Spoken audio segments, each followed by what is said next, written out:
9 Native American women from history you should know.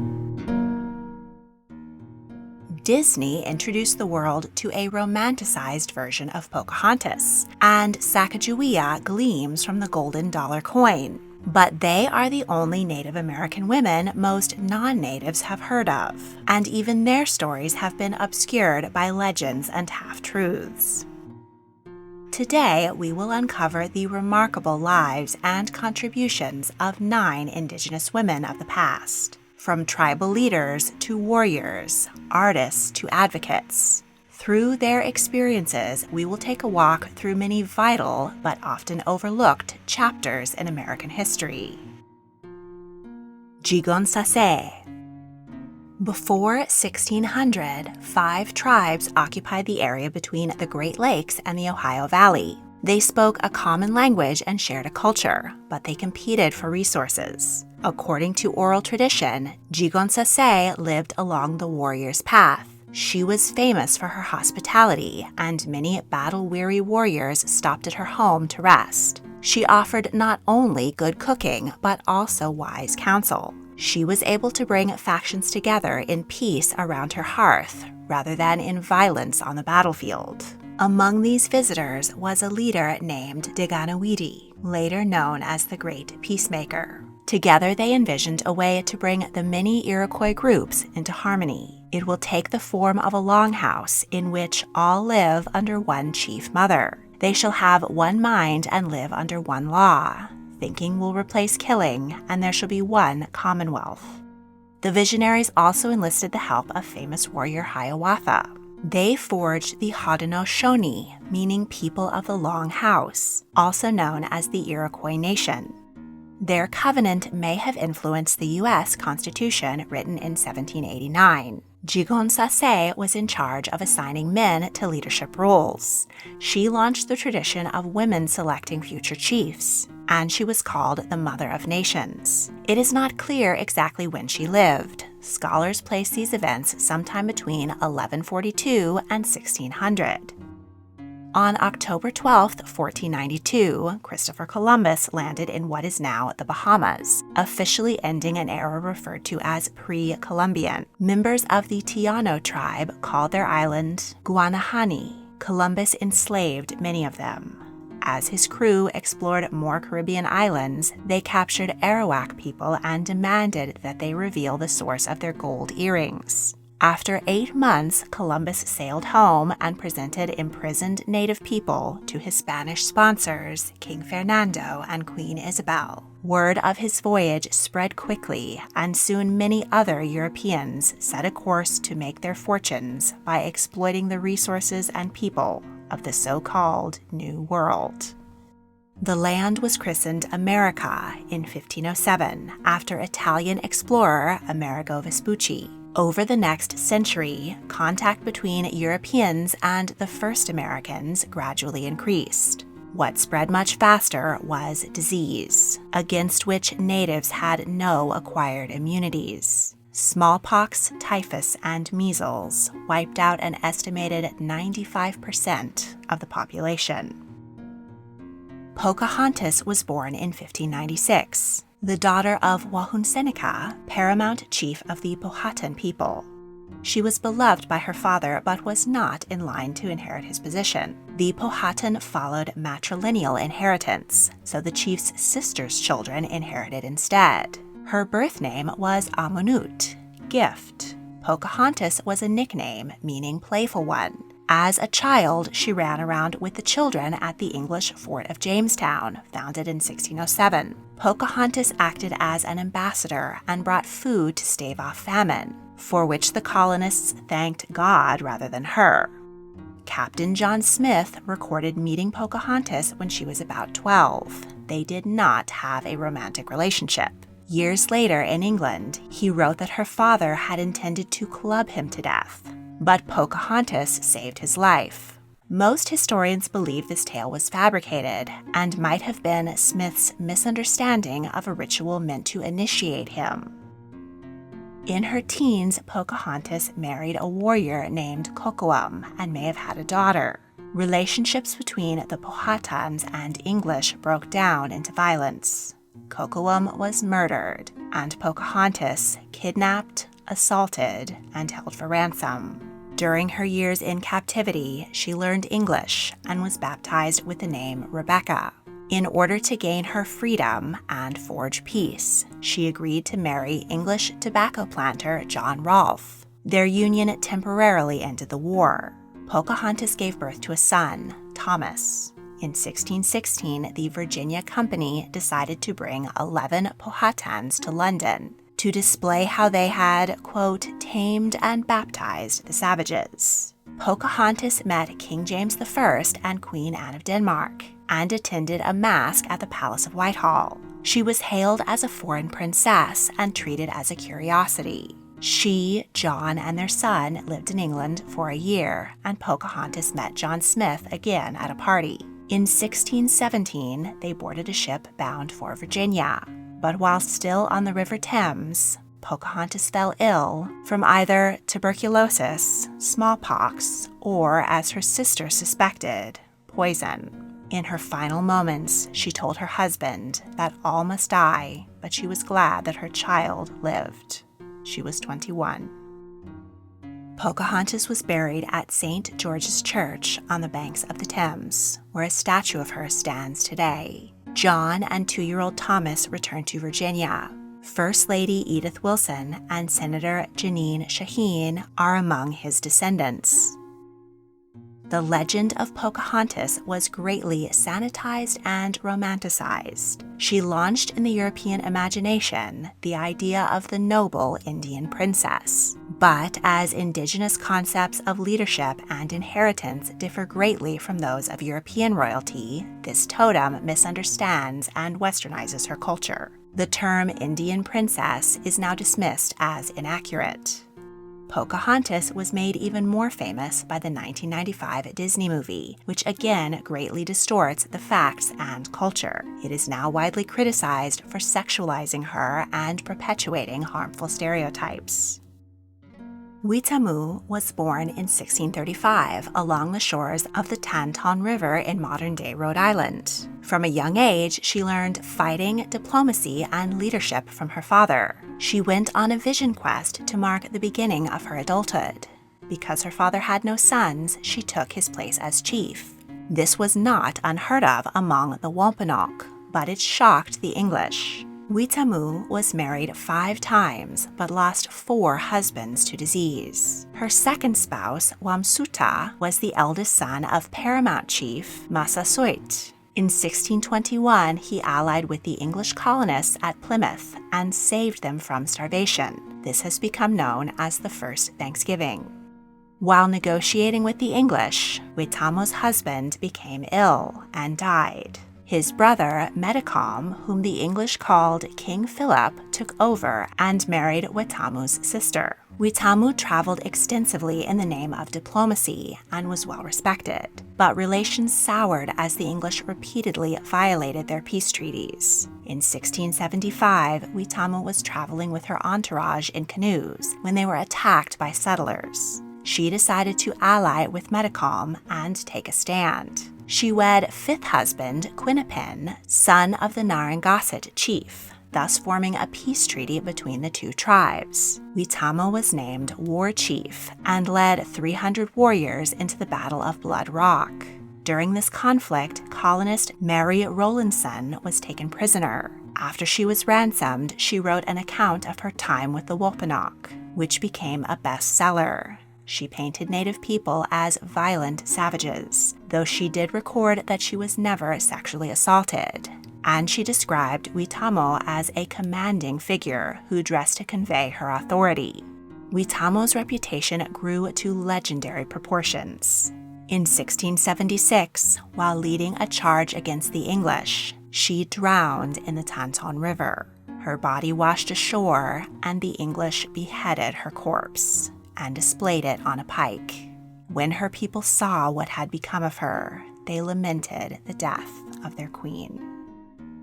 Hopokoekau, or Glory of the Morning, was born in 1711 on Doty Island in what is now Wisconsin. She was the daughter of the chief of the Ho-Chunk tribe and a member of the Thunderbird clan. Hopokoekau became a chief.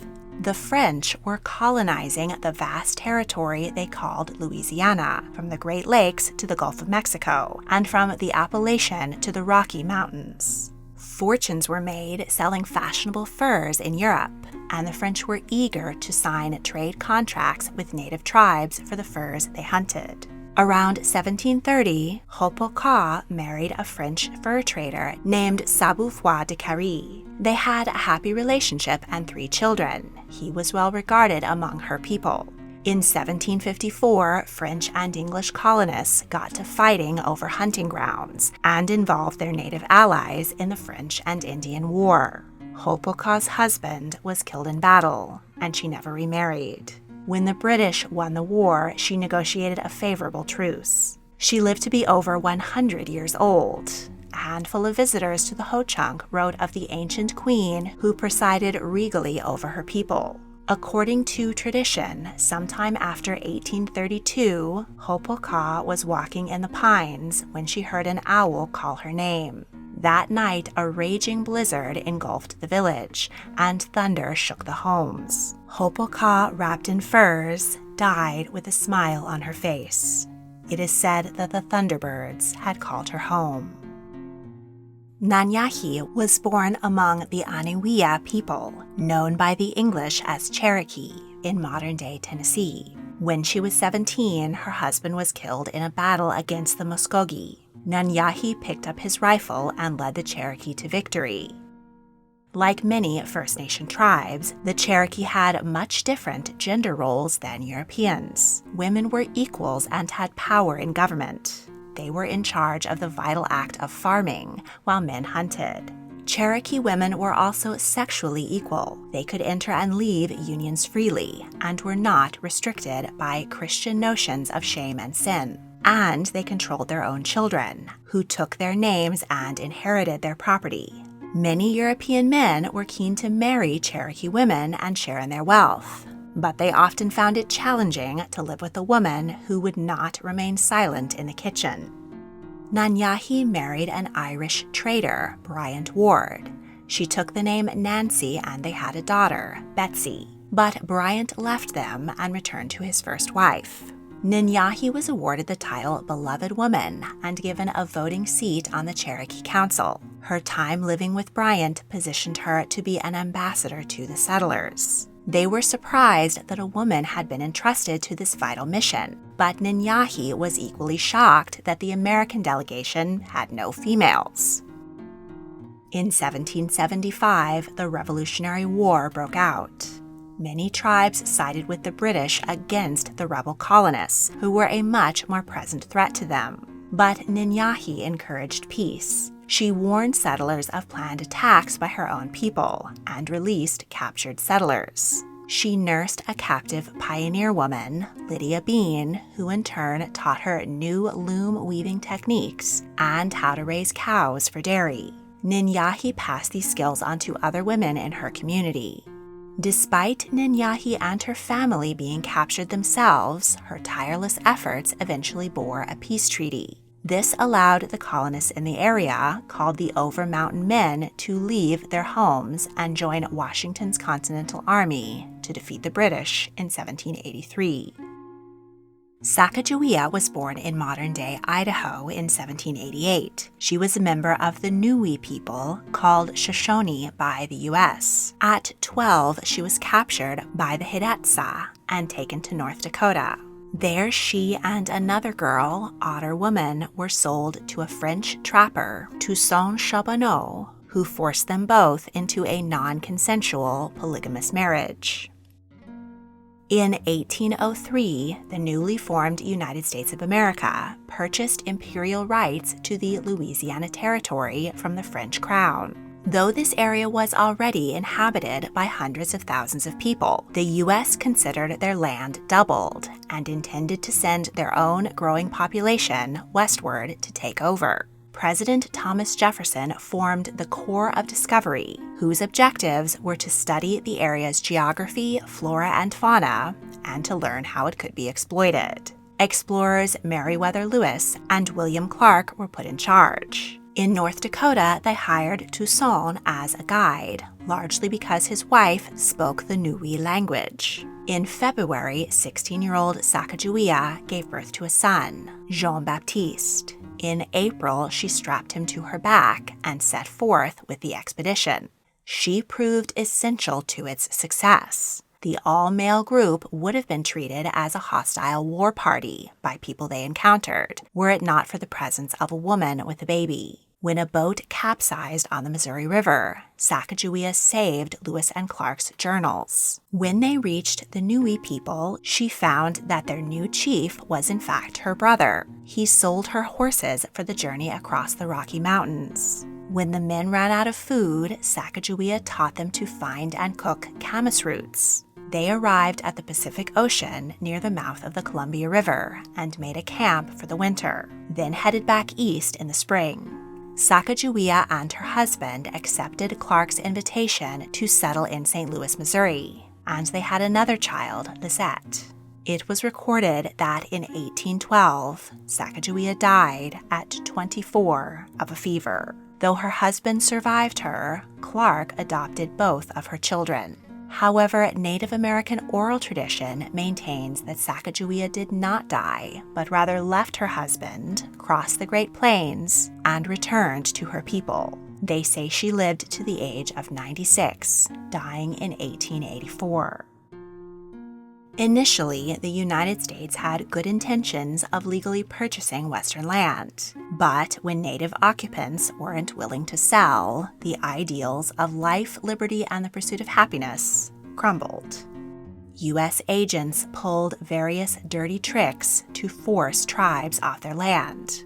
They got leaders drunk or assigned random people as chiefs and made them sign unfair agreements, creating a bureaucratic paper trail of legally stolen land.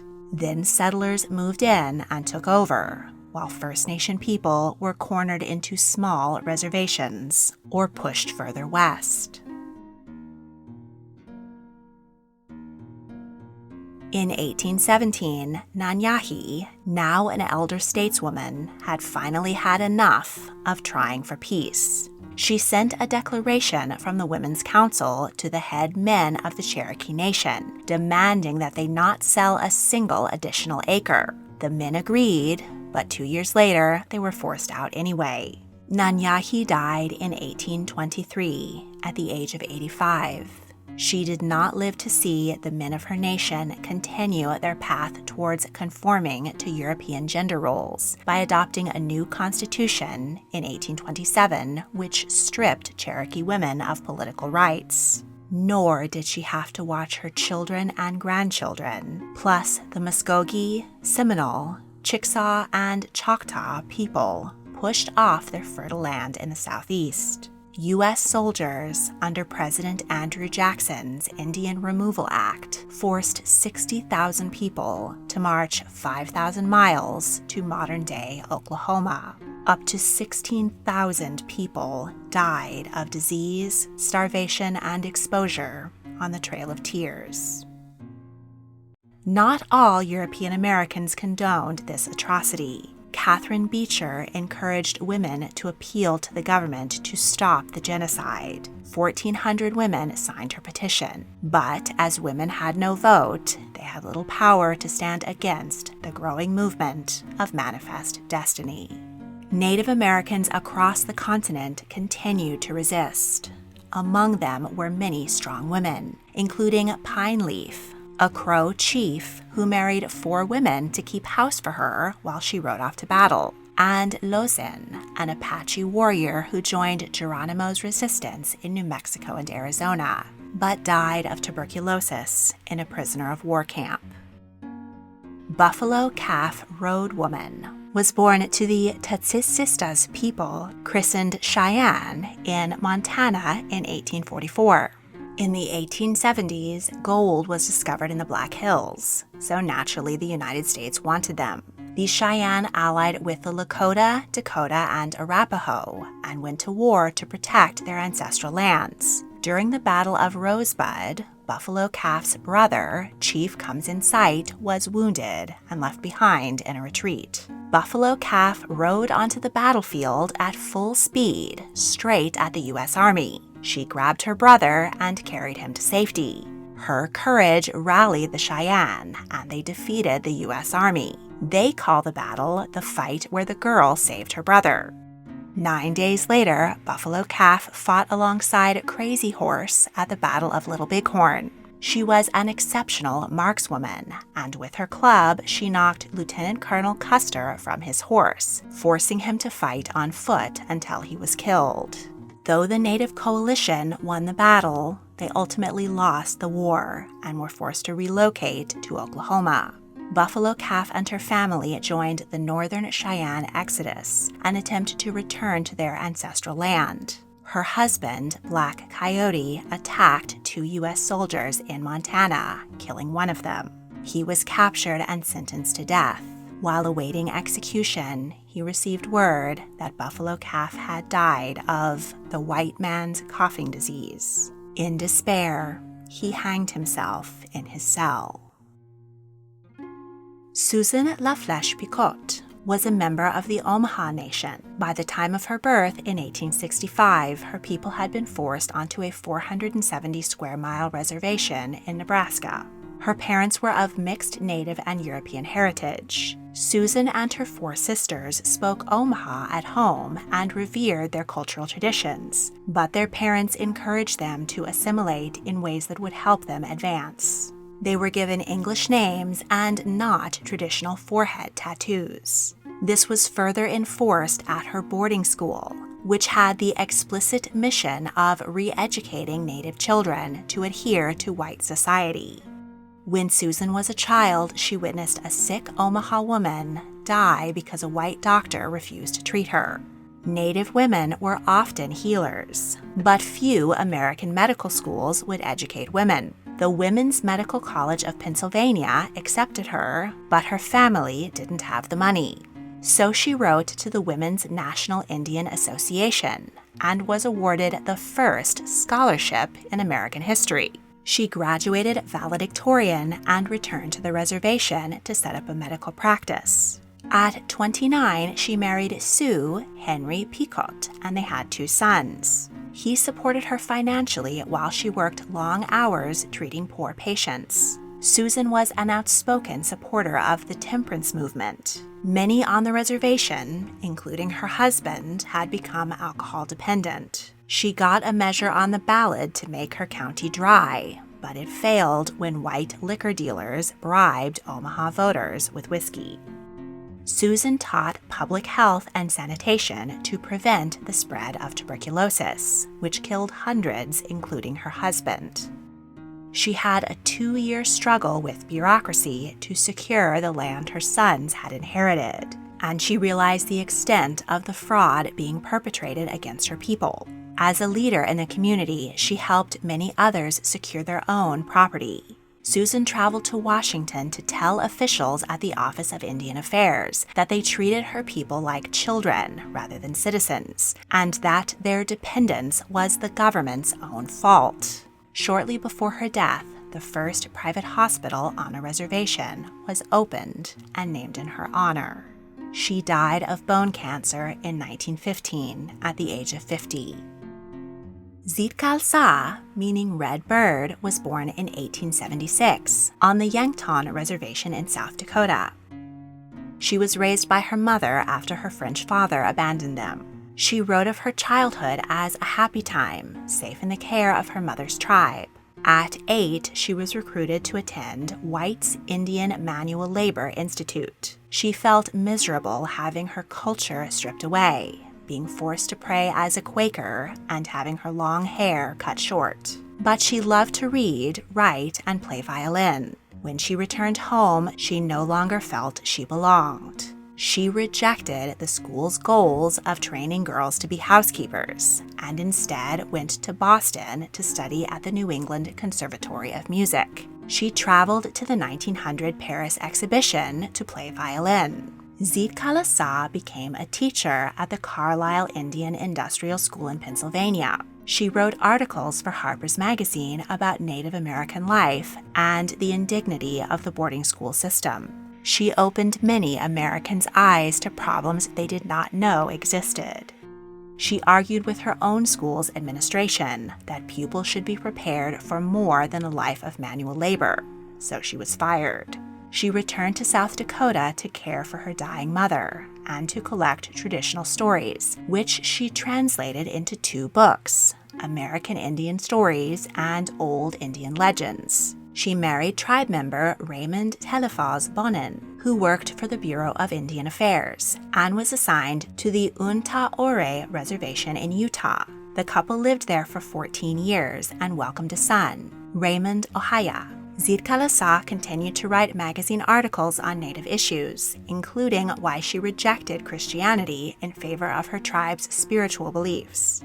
She and composer William F. Hansen collaborated on the Sun Dance Opera, the first Native American opera. Her husband fought in Europe during World War I. While he was away, she was appointed National Secretary to the Society of American Indians. She took her son to Washington and became even more politically active. She served as editor and contributor to the American Indian magazine. She lectured across the country to promote the Indian Citizenship Act, which passed in 1924, giving all Native Americans U.S. citizenship, though their voting rights were not fully enforced until the Civil Rights Act of 1964. She ran voter registration drives on reservations. Zitkala-Sa and her husband founded the National Council of American Indians in 1926, which lobbied for Native people's civil rights. She was president of the council for 12 years. Zitkala-Sa was also active in the women's rights movement. Suffragettes called attention to the freedoms and rights enshrined by Jigonhsasee and enjoyed by women of the Iroquois Confederacy and many other indigenous groups, while arguing that all women should have these same rights. Sacagawea, in particular, was hailed as a symbol of female courage and ability. Zitkala-Sa co-authored Omaha's Poor Rich Indians, a scathing report exposing American corporations which had been systematically defrauding tribes of their land. It influenced Congress to pass the Indian Reorganization Act of 1934, which encouraged tribes to reestablish self-government. Zitkala-Sa died in 1938 at the age of 61 and was buried at Arlington National Cemetery. Her many contributions were largely forgotten when the NCAI was reorganized under male leadership, but her incredible work as one of the most influential Native American activists of the 20th century has since been highlighted and honored in a number of ways. A park, a crater on Venus, and a Google Doodle have all been named in her honor. A 2022 opera based on her life, called Minagi Kin Dawan, is the first sung in the Dakota language. And in 2024, Zitkala-Sa's face was put on a U.S. quarter. There are many more Native American women of the past and present making important contributions to their communities and the world. But Indigenous women and girls still face danger and injustice. Even today, they are significantly more likely to be victims of sex trafficking, harassment, and assault, and are 6 times more likely than other women to be murdered. The Missing and Murdered Indigenous Women's Movement, or MMIW, raises awareness about this ongoing tragedy. In their honor, I will be donating revenue from this video to the National Indigenous Women's Resource Center. They provide national leadership to end violence against Native women and children through grassroots advocacy, culturally grounded resources, assistance, training, and policy. If you would like to help too, please click the donate button in the description. Want even more tea on history? Check out the History Tea Time podcast. If you enjoyed this video, please like, subscribe, comment your thoughts, and check out my other history videos. You can also join my Patreon to support my work and get early access to all of my multi-part series. Thank you for watching.